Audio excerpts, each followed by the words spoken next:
Hello guys, welcome back to my channel. आज मैं अपने बचपन की कविता पढ़ूंगी, लेकिन अपने बेटे की किताब से। और मुझे ऐसा लगता है कि आप सबके पास ये कविता आप लोगों ने भी अपने बचपन में पढ़ी होगी। कदम का पेड़। चलिए स्टार्ट करते हैं। यह कदम का पेड़ अगर माँ होता यमुना तीरे, मैं भी उस पर बैठ कन्हैया बनता धीरे धीरे। ले देती यदि मुझे बांसुरी तुम दो पैसे वाली, किसी तरह नीचे हो जाती यह कदम्ब की डाली। तुम्हें नहीं कुछ कहता पर मैं चुपके चुपके आता, उस नीची डाली से अम्मा ऊंचे पर चढ़ जाता।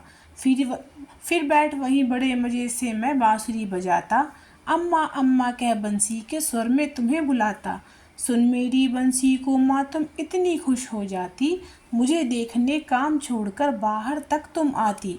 तुमको आता देख बांसुरी रख मैं चुप हो जाता, पत्तों में छिपकर धीरे से फिर बांसुरी बजाता। गुस्सा होकर मुझे डांटती कहती नीचे आजा, पर जब मैं ना उतरता हंसकर कहती मुन्ना राजा। नीचे उतरो मेरे भैया तुम्हें मिठाई दूंगी, नए खिलौने माखन मिश्री दूध मलाई दूंगी। मैं हंसकर सबसे ऊपर की टहनी पर चढ़ जाता, एक बार कह माँ पत्तों में वहीं कहीं छिप जाता। बहुत बुलाने पर भी माँ जब मैं ना उतर कर आता, तब मामा का हृदय तुम्हारा बहुत विकल हो जाता।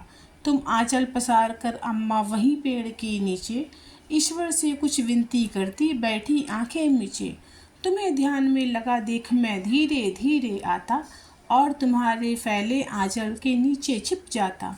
तुम घबरा कर आंखें खोलती फिर भी खुश हो जाती, जब अपने मुन्ना राजा को गोदी में ही पाती। इसी तरह कुछ खेला करते हम तुम धीरे धीरे, माँ कदम का पेड़ अगर यह होता यमुना तीरे। और इस पूरी कविता को लिखा है सुभद्रा कुमारी चौहान जी ने। Thank you.